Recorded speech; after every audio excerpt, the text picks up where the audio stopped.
ಸ್ನೇಹಿತರೆ, ಮೀಡಿಯಾ ಮಾಸ್ಟರ್ಸ್ಗೆ ಸ್ವಾಗತ, ಸುಸ್ವಾಗತ. ಗೆಳೆಯರೆ, ನೀವು ಬಬ್ರು ವಾಹನ ಸಿನಿಮಾನ ನೋಡಿದ್ದೀರಾ? ಯಾರು ತಿಳಿಯರು ನಿನ್ನ ಭುಜಬಲದ ಪರಾಕ್ರಮ ಅನ್ನೋದನ್ನು ಮಾತ್ರ ನೀವು ಖಂಡಿತ ಕೇಳಿರ್ತೀರಿ.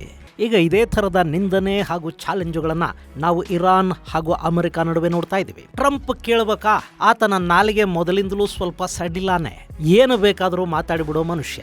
ಬಹಳಷ್ಟು ಬಾರಿ ನಾನು ಅಮೆರಿಕಾದಂಥ ದೇಶದ ಅಧ್ಯಕ್ಷ ಅನ್ನೋದನ್ನು ಕೂಡ ಆತ ಮರೆತು ಬಿಡ್ತಾರೆ. ಅಂಥ ಟ್ರಂಪ್ ನಾವು ಇರಾನ್ನ ಸರ್ವನಾಶ ಮಾಡಿಬಿಡ್ತೀವಿ ಅಂತ ಹೇಳಿದರೆ, ಅವರು ನಮ್ಮನ್ನ ನಾಶ ಮಾಡೋದೇನು, ಅವರ ಸೀನಿಯರ್ ಬಂದರೂ ಅದು ಸಾಧ್ಯ ಆಗೋದಿಲ್ಲ, ಆದರೆ ನಾವು ಟ್ರಂಪ್ ಅನ್ನ ಮುಗಿಸಿಬಿಡ್ತೀವಿ ಅಂತ ಇರಾನ್ನ ಡಿಫ್ಯಾಕ್ಟೋ ಸರ್ವಾಧಿಕಾರಿ ಲಾರಿಜಾನಿ ಹೇಳಿದ್ದಾರೆ. ಹಾಗೆ ಇರಾನ್ನಲ್ಲಿ ಯುದ್ಧ ಮಾಡೋದಿಕ್ಕೆ ಇನ್ನೇನು ಇಲ್ಲ ಅಂತ ಟ್ರಂಪ್ ಹೇಳಿದ್ರೆ, ಯುದ್ಧ ನಿಲ್ಲಿಸೋದಿಕ್ಕೆ ಇರಾನ್ ಒಂದಷ್ಟು ಕಂಡೀಷನ್ಗಳನ್ನು ಕೂಡ ಹಾಕ್ತಾ ಇದೆ. ಹಾಗಾದ್ರೆ ಯುದ್ಧ ನಿಲ್ಲುತ್ತಾ? ಟ್ರಂಪ್ ಹೇಳಿರೋ ಹಾಗೆ ಅಲ್ಲಿ ಅಮೆರಿಕಾಗೆ ಟಾರ್ಗೆಟ್ ಮಾಡ್ಕೊಳ್ಳೋದಿಕ್ಕೆ ಇನ್ನೇನು ಇಲ್ವಾ? ಹೇಗಿದೆ ಅವರ ಬಬ್ರು ವಾಹನ ಸ್ಟೈಲಿನ ವಾಕ್ಸಮರ? ಅದರಿಂದ ಪ್ರಪಂಚಕ್ಕೆ ಆಗ್ತಾ ಇರೋ ಸಮಸ್ಯೆ ಏನು? ಬನ್ನಿ ನೋಡೋಣ.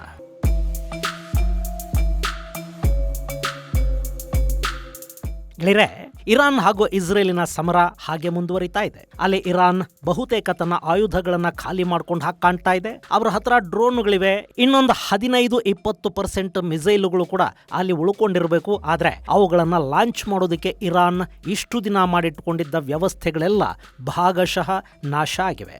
ಇನ್ನವರ ನೆಲದಾಳದ ಬಂಕರ್ಗಳನ್ನ, ಮಿಸೈಲ್ ಸಿಟಿಗಳನ್ನ, ನ್ಯೂಕ್ಲಿಯರ್ ಸಂಶೋಧನಾ ಕೇಂದ್ರಗಳನ್ನ ಸಂಪೂರ್ಣವಾಗಿ ನಾಶ ಮಾಡೋದಕ್ಕೆ ಇಸ್ರೇಲ್ ಅಮೆರಿಕಾಗಳಿಗಿನ್ನೂ ಸಾಧ್ಯ ಆಗಿಲ್ಲ. ನಿನ್ನೆ ಕೂಡ ಅಮೆರಿಕ ತನ್ನ GBU ಬಂಕರ್ ಬರ್ಸ್ಟರ್ ಅನ್ನ ತೆಹರಾನ್ನ ಸಮೀಪ ಕೊದ್ಸ್ ಪ್ರದೇಶದಲ್ಲಿನ ಮಿಸೈಲ್ ಸ್ಟೋರೇಜ್ ಒಂದರ ಮೇಲೆ ಹಾಕಿದೆ ಅನ್ನೋ ಸುದ್ದಿಗಳು ಬರ್ತಾ ಇದ್ವು. ಅಲ್ಲಿ ಮಶ್ರೂಮ್ ಆಕಾರದಲ್ಲಿ ಬೆಂಕಿಯ ಜ್ವಾಲೆಗಳು ಕಾಣಿಸಿಕೊಂಡ ವಿಡಿಯೋಗಳನ್ನ ಇರಾನಿನ ಜನ ಸೋಷಿಯಲ್ ಮೀಡಿಯಾದಲ್ಲಿ ಹಂಚಿಕೊಂಡಿದ್ರು. ಇನ್ನು ಇರಾನ್ ಕೂಡ ಅಕ್ಕಪಕ್ಕದ ಅರಬ್ ದೇಶಗಳನ್ನ ಗುರಿಯಾಗಿಸಿಕೊಂಡು ಮಾಡೋ ದಾಳಿಗಳನ್ನು ಮುಂದುವರಿಸಿತ್ತು. ಇದೆಲ್ಲದರ ನಡುವೆ ಮಜಾ ಕೊಡ್ತಾ ಇರೋದು ಇರಾನಿನ ಆಡಳಿತದ ಮುಖ್ಯಸ್ಥ ಲಾರಿಜಾನಿ ಮತ್ತು ಅಮೆರಿಕ ಅಧ್ಯಕ್ಷ ಡೊನಾಲ್ಡ್ ಟ್ರಂಪ್ ನಡುವಿನ ಟ್ವೀಟ್ ಹಾಗೂ ವಾಕ್ ಸಮರ.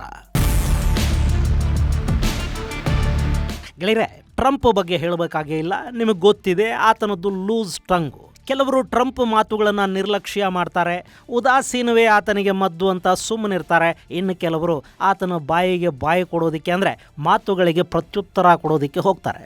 ಈಗ ಆ ಕೆಲಸವನ್ನು ಇರಾನಿನ ಲಾರಿಜಾನಿ ಮಾಡಿದ್ದಾರೆ. ಮೊನ್ನೆ ಟ್ರಂಪ್ ತಮ್ಮ ಟ್ರೂತಲ್ಲಿ ಇರಾನ್ ಸ್ಟ್ರೈಟ್ ಆಫ್ ಹಾರ್ಮೋಸ್ ಅಲ್ಲಿ ಸಂಚರಿಸೋ ತೈಲ ಹಡಗುಗಳಿಗೆ ತೊಂದರೆ ಕೊಟ್ಟರೆ ನಾವು ಇರಾನ್ ಅನ್ನ ಸಂಪೂರ್ಣವಾಗಿ ಮುಗಿಸಿಬಿಡ್ತೀವಿ, ಅವರ ಮೇಲೆ 20 ಪಟ್ಟು ಹೆಚ್ಚಿನ ಪ್ರಮಾಣದ ದಾಳಿಗಳನ್ನು ಮಾಡ್ತೀವಿ, ಇರಾನ್ ಅನ್ನ ಭೂಮಿಯಿಂದ ನಾಶ ಮಾಡಿಬಿಡ್ತೀವಿ ಅಂತೆಲ್ಲ ಬರ್ಕೊಂಡ್ರು. ಅದಕ್ಕೆ ಲಾರಿಜಾನಿ ಪ್ರತಿಕ್ರಿಯೆ ಕೂಡ ಬಂತು. ಇರಾನ್ ಅನ್ನ ಮುಗಿಸೋದಕ್ಕೆ ಈ ಹಿಂದೆ ಕೂಡ ಸಾಕಷ್ಟು ಜನ ಬಂದ್ರು ಹೋದ್ರು, ಆದರೆ ಅದು ಸಾಧ್ಯ ಆಗಲಿಲ್ಲ. ಈಗಲೂ ಅಷ್ಟೇ, ನಿಮ್ಮ ಸೀನಿಯರ್ಸ್ ಬಂದರೂ ಕೂಡ ಅದು ಆಗೋದಿಲ್ಲ. ಇನ್ನು ಇರಾನ್ನ ಮುಗಿಸೋದಿರಲಿ, ನಿಮ್ಮನ್ನ ನೀವು ಕಾಪಾಡಿಕೊಳ್ಳೋ ಬಗ್ಗೆ ಯೋಚನೆ ಮಾಡಿ ಅಂತ ನೇರವಾಗಿ ಲಾರಿಜಾನಿ ಒಂದು ಎಚ್ಚರಿಕೆಯನ್ನು ಕೊಟ್ಟರು. ಆ ಮೂಲಕ ನಾವು ಟ್ರಂಪ್ ಅನ್ನೇ ಕೊಂದು ಬಿಡ್ತೀವಿ ಅನ್ನೋ ಥರದ ಧಮಕಿಯನ್ನು ಕೂಡ ಹಾಕಿದ್ರು. ಇದು ಬರೀ ಮಾತಿಗೆ ನಿಲ್ಲಿಲ್ಲ. ಸ್ಟ್ರೈಟ್ ಆಫ್ ಹಾರ್ಮೋಸ್ ಅಲ್ಲಿ ಹಡಗುಗಳ ಮೇಲಿನ ದಾಳಿಯನ್ನ ಇರಾನ್ ತೀವ್ರಗೊಳಿಸ್ತಾ ಹೋಯಿತು. ಅಲ್ಲಿ ಭಾರತದ ಕಡೆಗೆ ಬರ್ತಾ ಇದ್ದ ತೈಲ ತುಂಬಿದ್ದ ಥಾಯ್ ಬಾವುಟ ಹಾಕೊಂಡಿದ್ದ ಹಡಗಿನ ಮೇಲೆ ದಾಳಿ ಆಯಿತು. ಹಾಗೆ ಅಮೆರಿಕದ ಹಡಗೊಂದರ ಮೇಲೆ ಕೂಡ ಇರಾಕಿ ಜಲಪ್ರದೇಶದಲ್ಲಿ ಇರಾನಿನ ಕಾಮಿಕಾಜಿ ಬೋಟ್ ಅಟ್ಯಾಕ್ ಅನ್ನು ಮಾಡ್ತು. ಅದರಲ್ಲಿ 30ಕ್ಕೂ ಹೆಚ್ಚು ಸಿಬ್ಬಂದಿ ಇದ್ರು. ಆ ಪೈಕಿ 2 ಸಾವಿಗೀಡಾಗಿದ್ದಾರೆ, ಉಳಿದವರನ್ನ ಕಾಪಾಡಲಾಗಿದೆ ಅಂತ ಇರಾಕ್ ಹೇಳಿದೆ. ಹಾಗೆ ಈಗ ಇರಾಕ್ ಕೂಡ ತನ್ನ ತೈಲ ಸರಬರಾಜನ್ನು ನಿಲ್ಲಿಸ್ತಾ ಇದೆ. ಇಲ್ಲಿ ಇರಾನ್ ಸ್ಟ್ರೈಟ್ ಆಫ್ ಹಾರ್ಮೋಸ್ ಮೇಲೆ ದಾಳಿ ಮಾಡಿದರೆ ನಾವು ಇರಾನ್ ಮೇಲಿನ ದಾಳಿಯನ್ನ 20 ಪಟ್ಟು ಹೆಚ್ಚು ಮಾಡ್ತೀವಿ ಅಂತ ಟ್ರಂಪ್ ಹೇಳಿದ ಬೆನ್ನಲ್ಲೇ ಇರಾನ್ ತನ್ನ ದಾಳಿಗಳನ್ನು ಹೆಚ್ಚು ಮಾಡಿಕೊಂಡಿದೆ. ಅಷ್ಟೇ ಅಲ್ಲ, ಇರಾನ್ ಅನ್ನ ನಾಶ ಮಾಡ್ತೀವಿ ಅಂತ ಹೇಳಿರೋ ಟ್ರಂಪ್ಗೆ ಮೊದಲು ನಿಮ್ಮ ಪ್ರಾಣ ಉಳಿಸ್ಕೊಳ್ಳೋ ಕಡೆಗೆ ಗಮನ ಹರಿಸಿ ಅಂತ ಹೇಳೋ ಮೂಲಕ ಲಾರಿಜಾನಿ ನಾವು ಟ್ರಂಪ್ ಅವರನ್ನ ಹೊಡೆದು ಹಾಕ್ತೀವಿ ಅನ್ನೋ ತಣ್ಣನೆಯ ಬೆದರಿಕೆಯನ್ನ ಒಡ್ಡಿದ್ದಾರೆ. ಹಾಗೆ ಇಲ್ಲಿ ಟ್ರಂಪ್ ತಮ್ಮ ಪ್ರಾಣಗಳನ್ನು ಉಳಿಸ್ಕೊಳ್ಳಿ ಅಂತ ಲಾರಿಜಾನಿ ಬೆದರಿಸ್ತಾ ಇದ್ದಾರಲ್ಲ, ಹಾಗಂತ ನಿಜವಾಗ್ಲೂ ಇರಾನ್ಗೆ ಡೊನಾಲ್ಡ್ ಟ್ರಂಪ್ ಮೇಲೆ ದಾಳಿ ಮಾಡೋ ಶಕ್ತಿ ಇದೆಯಾ? ಗೆಳೆಯರೆ, ಇರಾನ್ ತನ್ನ ಪ್ರಾಕ್ಸಿಗಳನ್ನು ನಾನಾ ಕಡೆಗಳಲ್ಲಿ ಇಟ್ಟುಕೊಂಡಿದೆ ಅನ್ನೋದು ಸುಳ್ಳಲ್ಲ. ಈ ಹಿಂದೆ ಟ್ರಂಪ್ ಚುನಾವಣಾ ಪ್ರಚಾರದ ಸಂದರ್ಭದಲ್ಲಿ ಅವರ ಮೇಲೆ ನಡೆದ ಹತ್ಯಾಯತ್ನಗಳ ಹಿಂದೆ ಇರಾನ್ ಇತ್ತು ಅಂತ ಹೇಳಲಾಯಿತು. ಹಾಗೆ ಪಾಕಿಸ್ತಾನಿಯೊಬ್ಬನನ್ನು ಅರೆಸ್ಟ್ ಮಾಡಿ ವಿಚಾರಣೆಗೆ ಕೂಡ ಒಳಪಡಿಸಲಾಯಿತು. ಸೊ ಇಲ್ಲಿ ಟ್ರಂಪನ್ನು ಕೊಲ್ತೀವಿ ಅನ್ನೋದು ಕೇವಲ ಬೆದರಿಕೆ ಅಂತ ಅಮೆರಿಕ ತಗೊಳ್ಳೋದಿಲ್ಲ.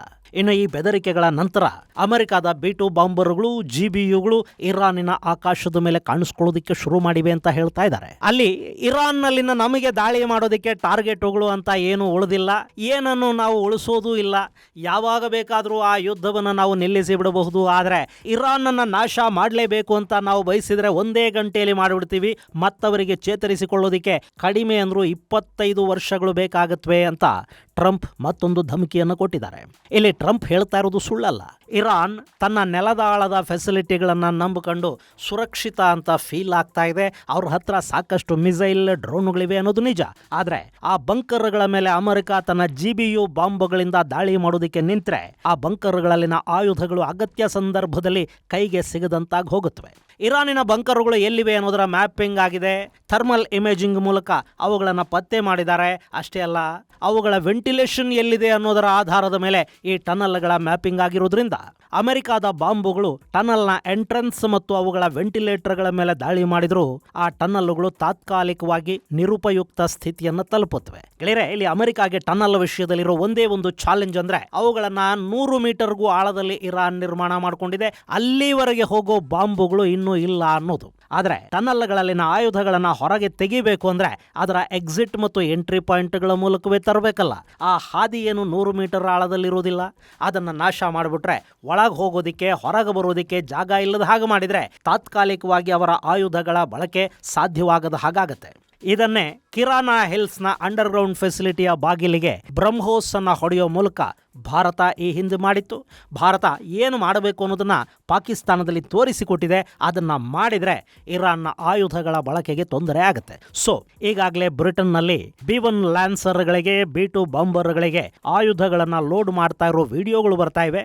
ಅವು ಯಾವ ಕ್ಷಣದಲ್ಲಿ ಬೇಕಾದರೂ ಇರಾನಿನ ಆಕಾಶವನ್ನು ಆಳೋದಕ್ಕೆ ಬಂದು ಬಿಡಬಹುದು. ಅದರ ಜೊತೆ ಇರಾನ್ ಈಗ ಡ್ರೋನ್ಗಳ ಮೇಲೆ ಆಧಾರಪಟ್ಟಿದೆ ಮತ್ತು ಸ್ಟ್ರೈಟ್ ಆಫ್ ಹಾರ್ಮೋಸ್ ಮೇಲೆ ಭೂದಾಳಿಗಳನ್ನು ಮಾಡೋದಕ್ಕೆ ಸಿದ್ಧತೆಗಳನ್ನು ಮಾಡಿಕೊಳ್ತಾ ಇದೆ. ಸೊ ಅಮೆರಿಕ ತನ್ನ ಎಲೆಕ್ಟ್ರಾನಿಕ್ ವಾರ್ ಸಿಸ್ಟಮ್ಗಳನ್ನು ಇಲ್ಲಿ ಆಕ್ಟಿವೇಟ್ ಮಾಡೋದಕ್ಕೆ ಸಿದ್ಧ ಆಗಿದೆ.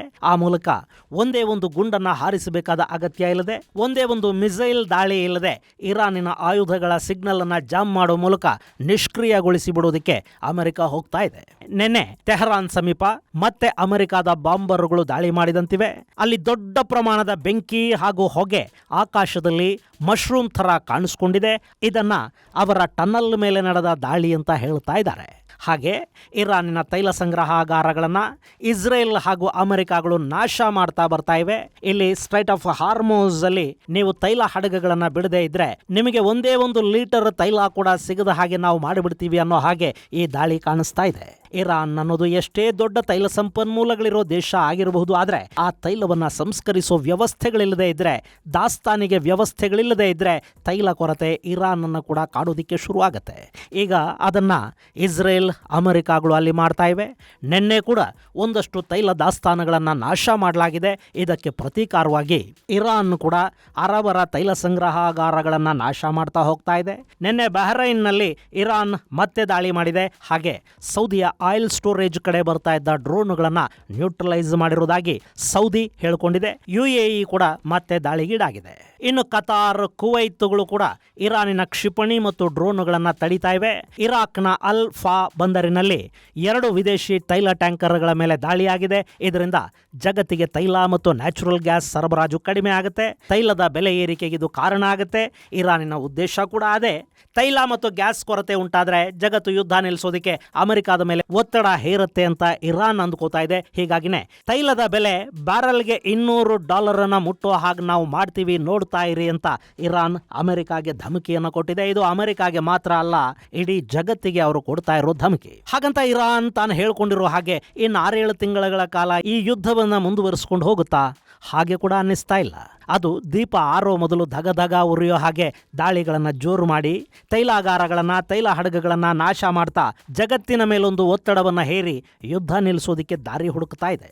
ಇಲ್ಲಿ ಲಾರಿಜಾನಿ, ಟ್ರಂಪ್ ಇಬ್ರು ಯಾರು ತಿಳಿಯರು ನಿನ್ನ ಭುಜಬಲದ ಪರಾಕ್ರಮ ಅಂತ ಪರಸ್ಪರ ಬೈದಾಡ್ಕೊಳ್ತಾ ಇದ್ರೆ ಅಧ್ಯಕ್ಷ ಪೆಜೆಶ್ಕಿಯಾನ್ ಯುದ್ಧ ನಿಲ್ಲಿಸೋದಕ್ಕೊಂದಷ್ಟು ಕಂಡೀಷನ್ಗಳನ್ನು ಹಾಕಿದ್ದಾರೆ. ಅವರದ್ದು 3 ಷರತ್ತುಗಳು. 1, ತೆಹರಾನ್ನ ಕಾನೂನುಬದ್ಧ ಹಕ್ಕುಗಳನ್ನು ಅಮೆರಿಕ ಗುರುತಿಸಬೇಕು, ನಮ್ಮನ್ನು ನಮ್ಮ ಪಾಡಿಗಿರೋದಕ್ಕೆ ಬಿಟ್ಬಿಡಬೇಕು. ಕಾನೂನುಬದ್ಧ ಹಕ್ಕುಗಳು ಅಂದರೆ ಏನು? ಆಯುಧಗಳನ್ನು ತಯಾರು ಮಾಡ್ಕೊಳ್ಳೋದು ರಕ್ಷಣೆಯ ಹಕ್ಕು, ಅದನ್ನು ನಾವು ಮಾಡ್ಕೋತೀವಿ, ನೀವು ಕೇಳಬಾರ್ದು. ನ್ಯೂಕ್ಲಿಯರ್, ಅದು ಕೂಡ ನಮ್ಮ ಹಕ್ಕೆ. ಎಷ್ಟೊಂದು ದೇಶಗಳು ಅಣ್ವಸ್ತ್ರಗಳನ್ನು ಹೊಂದಿವೆ, ಇಸ್ಲಾಮಿಕ್ ದೇಶಗಳ ಬಳಿ ಅಣ್ವಸ್ತ್ರ ಇರಬಾರ್ದು ಅನ್ನೋದಾದರೆ ತೀರಾ ಸೇನೆ ಯಾವುದು, ಭಯೋತ್ಪಾದಕರು ಯಾರು ಅನ್ನೋದು ಕೂಡ ಗೊತ್ತಾಗದು. ಪಾಕಿಸ್ತಾನ ಕೂಡ ನ್ಯೂಕ್ಲಿಯರ್ ಆಯುಧಗಳನ್ನು ಇಟ್ಟುಕೊಂಡಿದೆ ಅನ್ನುವಾಗ ನಾವು ಯಾಕೆ ಇಟ್ಕೋಬಾರ್ದು? ಅದು ಕೂಡ ನಮ್ಮ ಹಕ್ಕೆ, ಅದಕ್ಕೆ ಅಡ್ಡಿ ಉಂಟು ಮಾಡಬಾರ್ದು. ಇನ್ನು ಯಾವ ರೀತಿಯ ಆಡಳಿತ ನಮ್ಮ ದೇಶದಲ್ಲಿರಬೇಕು ಅನ್ನೋದನ್ನ ನಾವು ಡಿಸೈಡ್ ಮಾಡ್ಕೊಳ್ತೀವಿ, ರೆಜಿಮ್ ಅನ್ನ ಬದಲಾಯಿಸೋದಕ್ಕೆ ನೀವು ಯಾರು? ಇವೆಲ್ಲ ನಮ್ಮ ಹಕ್ಕುಗಳು, ಅದನ್ನ ನೀವು ಗೌರವಿಸಬೇಕು. ಇನ್ನು 2ನೇದ್ದು, ಯುದ್ಧ ಮಾಡಿದಿರಿ, ದಾಳಿಗಳನ್ನು ಮಾಡಿದಿರಿ, ನಮ್ಮ ಸರ್ವೋಚ್ಚ ನಾಯಕನನ್ನ ಕೊಂದು ಹಾಕಿದಿರಿ, ಇನ್ಫ್ರಾಸ್ಟ್ರಕ್ಚರ್ಗೆ ಸಾಕಷ್ಟು ನಷ್ಟ ನಿಮ್ಮಿಂದ ಉಂಟಾಗಿದೆ, ಅದಕ್ಕೆ ನೀವು ಪರಿಹಾರವನ್ನು ಕೊಡಬೇಕು. 3ನೇಯದ್ದು, ಇನ್ನು ಮುಂದೆ ಭವಿಷ್ಯದಲ್ಲಿ ಆಕ್ರಮಣಗಳನ್ನು ಮಾಡೋದಿಲ್ಲ ಅಂತ ಅಂತಾರಾಷ್ಟ್ರೀಯ ಸಮುದಾಯ ಇರಾನ್ಗೆ ಭದ್ರತೆಯ ಭರವಸೆಯನ್ನು ಕೊಡಬೇಕು. ಇಷ್ಟು ಮಾಡೋದಾದರೆ ನಾವು ಸಂಧಾನಕ್ಕೆ ಸಿದ್ಧ ಅಂತ ಪೆಜೆಶ್ಕಿಯಾನ್ ಹೇಳಿದ್ದಾರೆ. ಆದರೆ ಇದೆಲ್ಲವನ್ನ ಹೇಳ್ತಾ ಇರೋದು ಪೆಜೆಶ್ಕಿಯಾನ್. ಆತ ಇರಾನಿನ ಅಧ್ಯಕ್ಷ. ಅಲ್ಲಿ ದಾಳಿ ಮಾಡ್ತಾ ಇರೋದು IRGC. ಅದು ಈ ಅಧ್ಯಕ್ಷನ ಅಧೀನದಲ್ಲೂ ಇಲ್ಲ, ಸೌಜನ್ಯಕ್ಕೆ ಕೂಡ ಅವರು ಈತನ ಮಾತನ್ನ ಕೇಳೋದಿಲ್ಲ. ಸೊ ಪೆಜೆಶ್ಕಿಯಾನ್ ಸಂಧಾನದ ಬಗ್ಗೆ ಅಲ್ಲಿ ಯಾರೂ ಕೂಡ ಸೀರಿಯಸ್ ಆಗಿ ತಗೊಳ್ಳೋದಕ್ಕೆ ಹೋಗೋದಿಲ್ಲ. ಇನ್ನು ಒಮನ್ ಮೂಲಕ ಇರಾನ್ ಮತ್ತೆ ಸಂಧಾನದ ಮಾತುಕತೆಗಳನ್ನು ಶುರು ಮಾಡೋದಕ್ಕೆ ನೋಡ್ತಾ ಇದೆ ಅನ್ನೋ ಸುದ್ದಿಗಳು ಬರ್ತಾ ಇವೆ. ಅಲ್ಲಿ ಆಯುಧಗಳು ಮುಗಿಯುವವರೆಗೆ ಈ ಸಂಘರ್ಷ ನಿಲ್ಲೋದಿಲ್ಲ. ಅದರ ನಡುವೆ ಆಡಳಿತದಲ್ಲಿ ಕೂಡ ಒಂದಷ್ಟು ಆಂತರಿಕ ಕಲಹಗಳು ಶುರು ಆಗ್ತಾ ಇವೆ ಅಂತ ಹೇಳ್ತಾ ಇದ್ದಾರೆ. ಅದು ಹೆಚ್ಚಾದ್ರೆ ಇರಾನ್ನ ರೆಜಿಮ್ ತಾನಾಗಿ ಮುಗಿದು ಹೋಗುತ್ತೆ. ಅಟ್ಲೀಸ್ಟ್ ಅಲ್ಲಿ ಅಧಿಕಾರ ಸುಧಾರಣಾವಾದಿಗಳ ಕೈಗೆ ಬರೋದಕ್ಕೆ ಸಾಧ್ಯ ಇರುತ್ತೆ. ಆದರೆ ಅದು ಯಾವಾಗ, ಎಷ್ಟು ದಿನ ಬೇಕು, ಅಷ್ಟರಲ್ಲಿ ತೈಲದ ಬೆಲೆ ಎಷ್ಟಾಗತ್ತೆ? ಇದು ಸದ್ಯಕ್ಕೆ ಕಾಡ್ತಾ ಇರೋ ಪ್ರಶ್ನೆ. ಮುಂದಿನ ಸಂಚಿಕೆಯಲ್ಲಿ ಮತ್ತಷ್ಟು ವಿಶೇಷಗಳ ಜೊತೆ ಮತ್ತೆ ಭೇಟಿಯಾಗೋಣ. ಅಲ್ಲಿವರೆಗೆ ಜೈ ಹಿಂದ್, ಜೈ ಕರ್ನಾಟಕ.